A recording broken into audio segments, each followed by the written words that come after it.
इयत्ता 12वी विषय समाजशास्त्र प्रकरण 2 भारतीय समाजाचे वर्गीकरण स्वाध्याय प्रश्न क्रमांक 1 अ दिलेल्या पर्यायांपैकी योग्य पर्याय निवडून खालील विधाने पूर्ण करा. 1. डॅश समुदायामध्ये दुय्यम प्रकारचे नातेसंबंध महत्त्वाचे असतात. पर्याय ग्रामीण, आदिवासी, शहरी. उत्तर शहरी. शहरी समुदायामध्ये दुय्यम प्रकारचे नातेसंबंध महत्त्वाचे असतात. 2. 55% पेक्षा जास्त आदिवासी लोकसंख्या भारताच्या डॅश भागात आढळते. पर्याय पश्चिम, मध्य, दक्षिण. उत्तर मध्य. 55% पेक्षा जास्त आदिवासी लोकसंख्या भारताच्या मध्य भागात आढळते. ब. पुढील प्रत्येक गटातील चुकीची जोडी ओळखा व दुरुस्त करून लिहा. जोड्या आहेत. 1. जमीन मालक जमीनदार. 2. ग्रामीण विकासासाठी घेतलेला पुढाकार समुदाय विकास कार्यक्रम. शासनाची त्रिस्तरीय व्यवस्था एकात्मिक ग्रामीण विकास कार्यक्रम. आणि 4. प्राथमिक व्यवसाय पारंपरिक समाज. तर यातील चुकीची जोडी आहे 3. शासनाची त्रिस्तरीय व्यवस्था एकात्मिक ग्रामीण विकास कार्यक्रम. तर या जागी योग्य जोडी असेल शासनाची त्रिस्तरीय व्यवस्था पंचायत राज. क. प्रत्येक विधान वाचा आणि चौकटीत दिलेल्या योग्य संज्ञा ओळखून लिहा. चौकटीत दिलेल्या संज्ञा आहेत शहरी समुदाय, देवराई, ग्रामदेवता. 1. आदिवासी समुदायातील पवित्र वने, देवराई. 2. पांढरपेशी गुन्हेगारीची उदाहरणे, शहरी समुदाय.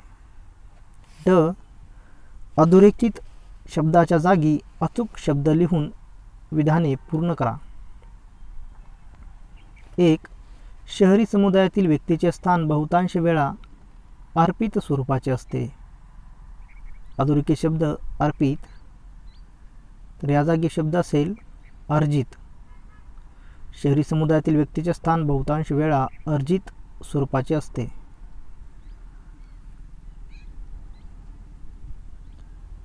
2. निर्जीव वस्तूंचे पूजन करण्याच्या पद्धतीला चेतनावाद असे म्हणतात. तर याचं उत्तर असेल अधोरेखित शब्द चेतनावाद. तर याचे उत्तर ही चेतनावादच असेल. निर्जीव वस्तूंचे पूजन करण्याच्या पद्धतीला चेतनावाद असे म्हणतात. प्रश्न 2 टिपा लिहा.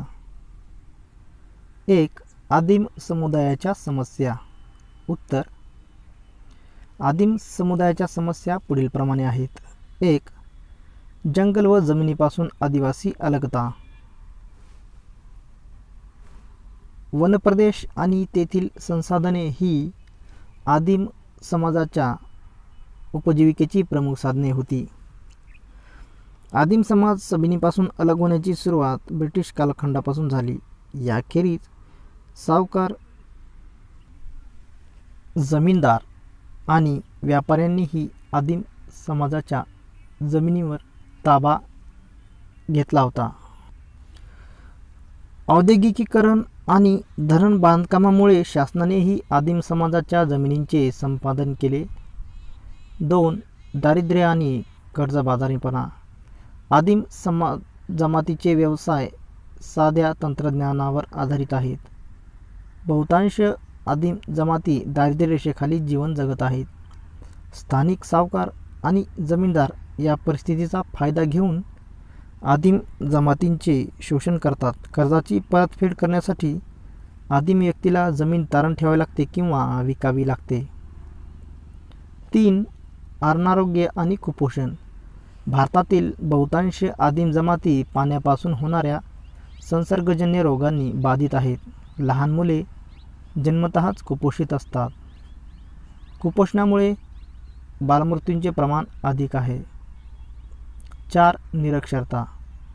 भारतात सर्वाधिक निरक्षरता आदिवासी समुदायात आहे. दारिद्र्यामुळे मुलांनी अर्थार्जन करावे अशी पालकांची अपेक्षा असते.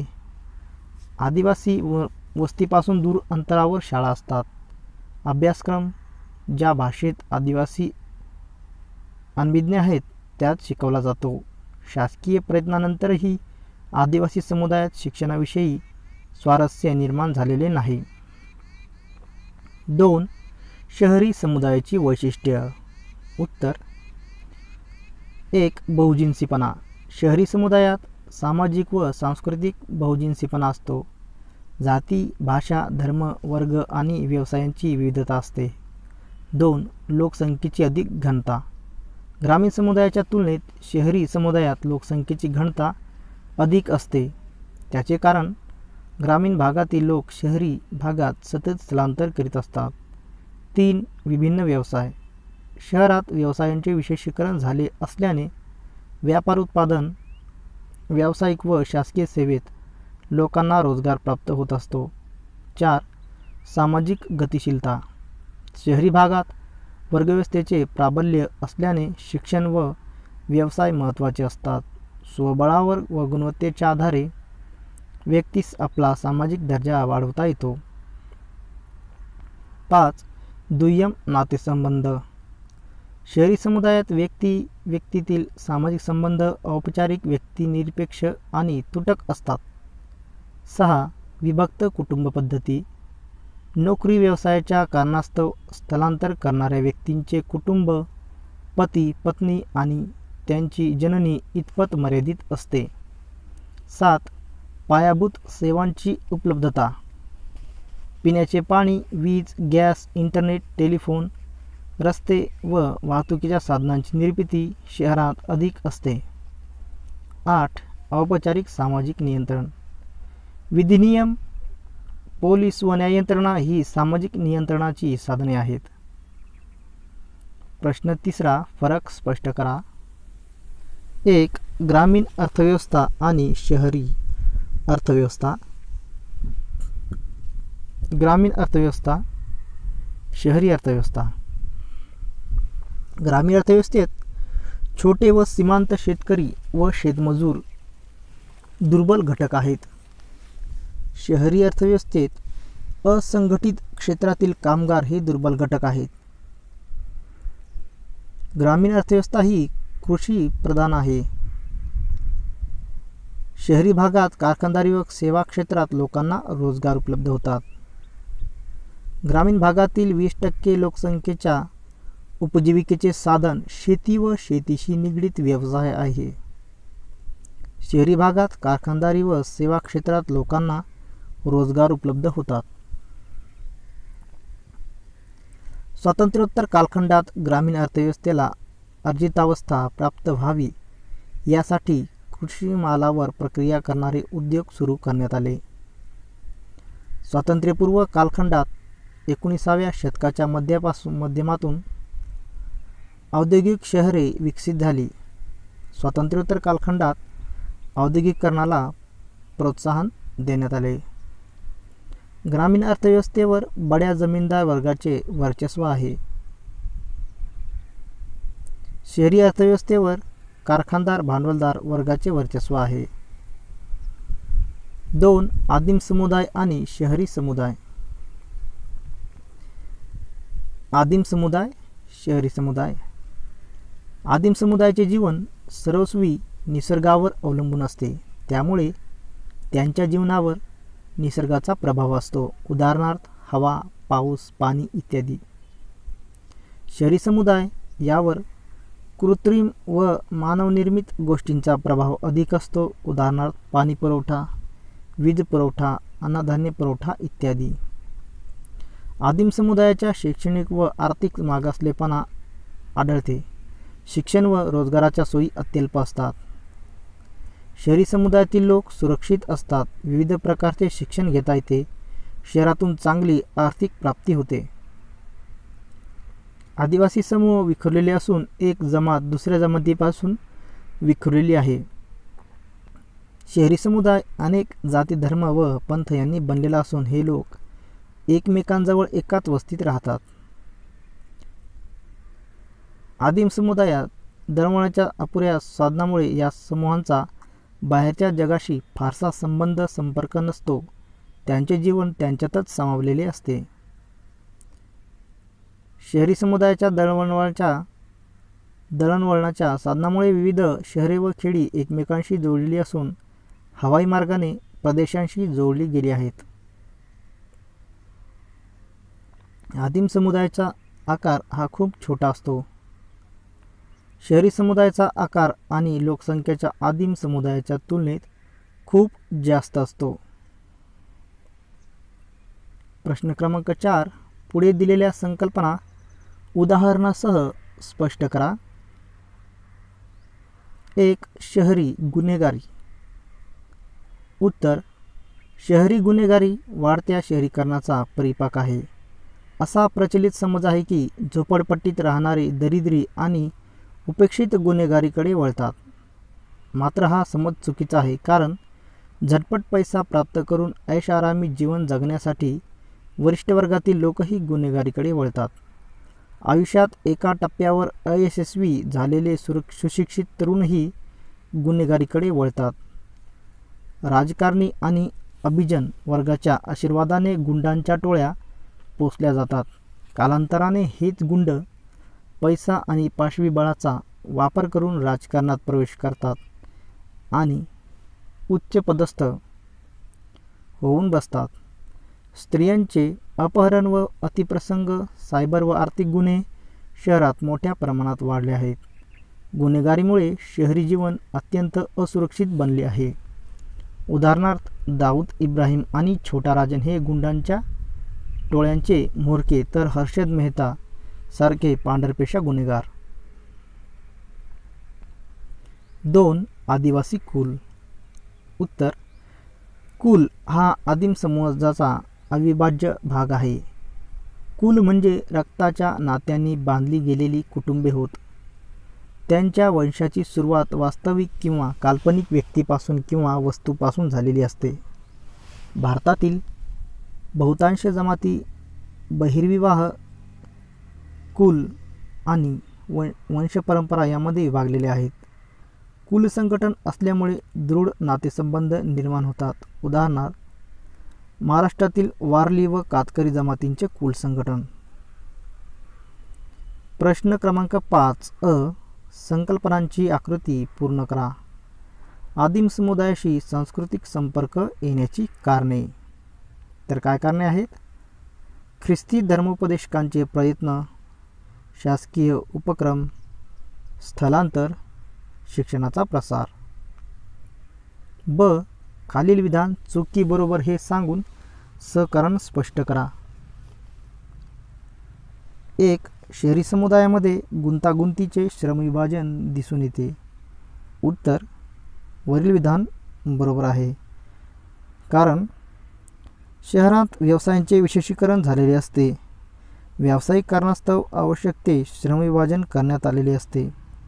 विशेष पात्रता असणाऱ्या व्यक्तींना विशेष व्यावसायिक संधी उपलब्ध असते. उदाहरणार्थ, वैद्यकीय क्षेत्रातील डॉक्टर. जागतिकीकरणानंतर विशिष्ट पात्रता असणाऱ्या व्यक्तींना देशात आणि देशाबाहेर व्यावसायिक संधी उपलब्ध असतात. 2. अलीकडील काळामध्ये जातीव्यवस्थेचा पारंपरिक प्रभाव हा कमी होत चालला आहे. उत्तर: वरील विधान बरोबर आहे, कारण 19व्या शतकाच्या उत्तरार्धापासून औद्योगिकीकरण आणि नागरिकीकरणाचा मोठ्या प्रमाणात प्रसार झाल्याने पारंपरिक समाजव्यवस्था आणि त्यातील जातीव्यवस्थेत परिवर्तन घडून येऊ लागले आहे. औद्योगिकीकरणतेमुळे पारंपरिक जातीनिहाय व्यवसाय हा विचार मागे पडला आहे. शिक्षणाचा प्रसार झाल्याने कनिष्ठ जातीतील कर्तबगार व्यक्ती मोठ्या अधिकारपदावर जाऊन पोहोचले आहेत किंवा स्वतःचे उद्योग व्यवसाय करीत आहेत. 19व्या शतकातील समाजसुधारकांनी जातीव्यवस्था आणि त्यातील अन्यायमूलक बाबींवर प्रखर टीका केली. त्यांनी बहुजन समाजाला व दलितांना संघटित केले. या कनिष्ठ जातींनी जातीचे निर्बंध झुगारून दिले आहेत. भारताच्या संविधानाने समतेचे तत्त्व स्वीकारले आहे. जातींच्या आधारे भेदभाव करण्यास मनाई केली आहे. अस्पृश्यतेचे निर्मूलन केले आहे आणि अस्पृश्यतेचे पालन हा दखलपात्र गुन्हा घोषित केला आहे. प्रश्न क्रमांक 6. आपले मत नोंदवा. 1. शहरामध्ये समुदाय ऐक्य भावनेचा अभाव का आहे? उत्तर: शहरामध्ये समुदाय ऐक्य भावनेचा अभाव आहे कारण शहरामध्ये विविध प्रांतांतून आलेल्या विविध जाती व धर्माचे लोक एकत्र राहतात व आपले वेगळेपण जोपासतात. शहरामधील सामाजिक संबंध दुय्यम औपचारिक आहेत. त्यामुळे समुदाय ऐक्य भावना वाढीस लागत नाहीत. महानगरे भौगोलिकदृष्ट्या पसरलेली आहेत. निवासाचे स्थान कामाच्या स्थानापासून लांब अंतरावर असते.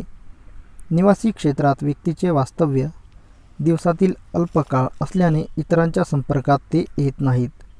फ्लॅट संस्कृतीच्या प्रसारामुळे आपल्या शेजारी कोण राहतात तेही अनेकांना माहीत नसते. प्रत्येक कुटुंब स्वकेंद्रित असते. ते समुदाय ऐक्य भावनेला पोषक नसते. 2. शहरी विकासाची गरज स्पष्ट करा. उत्तर: शहरी विकासाची गरज पुढीलप्रमाणे स्पष्ट करता येईल. स्वातंत्र्योत्तर कालखंडात ग्रामीण भागातून शहरी भागात लोकांचे स्थलांतर मोठ्या प्रमाणात झाले आहे. सन 2030 अखेर भारतातील बहुसंख्य लोकांचे वास्तव्य शहरात असेल. औद्योगिक उत्पादनाची चक्रे शहरी भागातच फिरतात. त्यातून रोजगारांची निर्मिती होते. राष्ट्रीय उत्पन्नात शहरी भागाचा वाटा 70% पेक्षा अधिक आहे. जागतिकीकरणाच्या या कालखंडात टिकून राहायचे असेल तर शहरांचा विकास करणे गरजेचे आहे. प्रश्न क्रमांक 7. पुढील प्रश्नाचे उत्तर सविस्तर लिहा. कमीत कमी 150 शब्द. पारंपरिक समाज रूढी, परंपरा आणि श्रद्धांना अनुसरून वागणारा असतो. वरील विधान कुटुंब अथवा धर्मव्यवस्थेच्या संदर्भाने उदाहरणे देऊन स्पष्ट करा. पारंपरिक समाजात बदल घडवून आणण्याच्या 3 मार्गावर चर्चा करा. उत्तर: अ. पारंपरिक समाज. भारतातील ग्रामीण समुदाय हा परंपरानिष्ठ समाज आहे. ग्रामीण समाजावर रूढी, परंपरा व श्रद्धांचा पगडा असल्याने कालबाह्य झालेल्या परंपरा व अंधश्रद्धांच्या आधारे सामाजिक नियमन होत असते. ग्रामीण समुदायातील बहुसंख्य लोक निरक्षर किंवा अर्धशिक्षित असल्याने विवेकनिष्ठ पद्धतीने सामाजिक संस्था व व्यवहाराकडे बघण्याची क्षमता त्यांच्यात नसते.